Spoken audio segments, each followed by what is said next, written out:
Hello, today we'll talk about leaders and the skills they use to make them good leaders. So, what should we talk about? What is a leader? A leader is an individual who is able to exert power or influence a group of people, which could be anywhere from a political district like a county or a state. It could be a group in a church, it can be work, or it could even be a group of friends.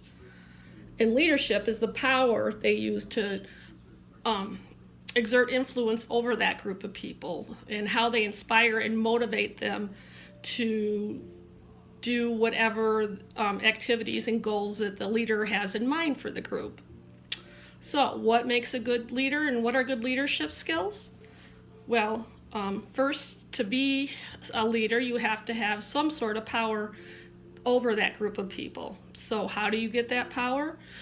Usually for a lot of leaders, it's through a formal means, such as being hired to be a manager or supervisor at work, or you're an elected official, or maybe you're a pastor or priest in a church, or maybe you're appointed to be a leader in a nonprofit organization, like a leader for Brownies or Girl Scouts, something like that. But you can also utilize what's called reverent power, and that is where maybe a group of friends have kind of come to you as their leader in the group because of just the fact that you hold good leadership traits. So, but with leadership, you are typically given different kinds of power. And power is achieved through these various means, like I said. So there's legitimate power, which is given to a person because of the position they're in, whether it's elected, hired, or appointed. And then there's also reward power, and that's power people use over other people because they can reward them either with tangible goods or intangible goods, whether it's a raise, benefits, or even a pat on the back that you did a good job. And then there's the flip side of that coin, which is coercive power, which that leader has power over you because they have the ability to give you some form of punishment, which could be either, kicking you out of the group or maybe firing you. The other kind of power that people do get is called expert power. And typically people are hired or appointed for that because they are experts in their field, and other people can go to them to have more knowledge in what they want to learn. But sometimes that expert power could go to a coworker that you might turn to who you know is very knowledgeable in your field that can help you out. And lots of times, if those people that you go to at work have good leadership skills, they'll develop into your supervisor at some point. And then, of course, there's the reverent power, which is an informal power given by your subordinates, which could be a coworker that everybody goes to because they have a leadership skill, or could just be a friend that people turn to because they're the ones that could actually make a decision in a group of friends. And usually there's a good list of traits that a leader has that I like in the book, their textbook that I have written down that I think a good leader should have. It's intelligence, knowledge and expertise, dominance, self-confidence, high energy, tolerance for stress, integrity and honesty, and maturity. If you're lacking in any one of these skills, you won't be as effective as a good leader. So if you're not knowledgeable in your field, you don't have the self-confidence, if you're always questioning your decision, people are going to doubt your leadership skills and not always be coming to you for help and trust your opinions.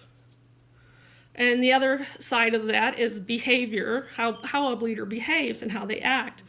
Leaders typically have a high consideration for their subordinates. They listen to them, they actively listen to them, they take their ideas and use them if they think they're good, and they have the group success as what they want to do behind that. And then a good leader also knows how to initiate structure in the group. So they're not micromanagers, but a good leader knows how to get in with the group and get things going and utilize ideas of their subordinates and really get in. And sometimes they say get dirty with the group and not just, micromanage them from above, or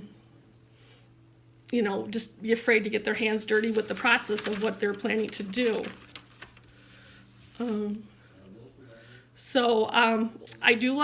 I also have utilized the Psychology magazine by Kendra Cherry that was updated on January 1st, 2017. I really like this article about transformational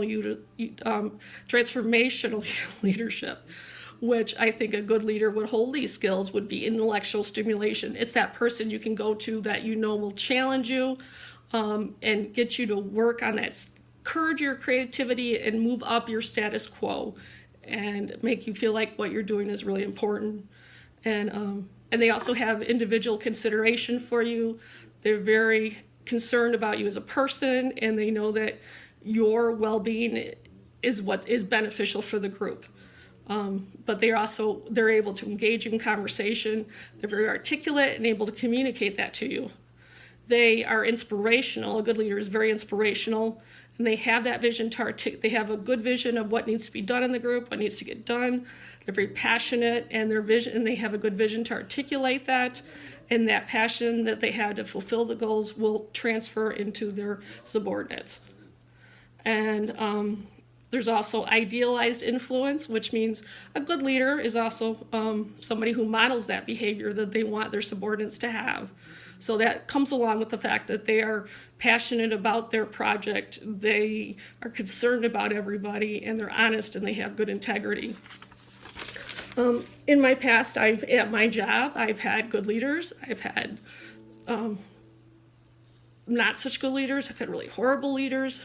I've had a really awful supervisor in my past that really didn't understand how to lead, and she led through coercive power by fear, and she had no consideration for anybody, and didn't really give anybody a goal, and she was a huge micromanager. And currently we have a great supervisor who is very passionate about her job and cares about everybody who she works with, and she leads through that passion, and she's able to articulate what our goal is. She's always willing to lend that hand when we need it. So she's just a very good manager, and she's very popular at work. So that's always something that works well for the organization itself. So those are my ideas about what is a good leader and what is not a good leader. Thank you.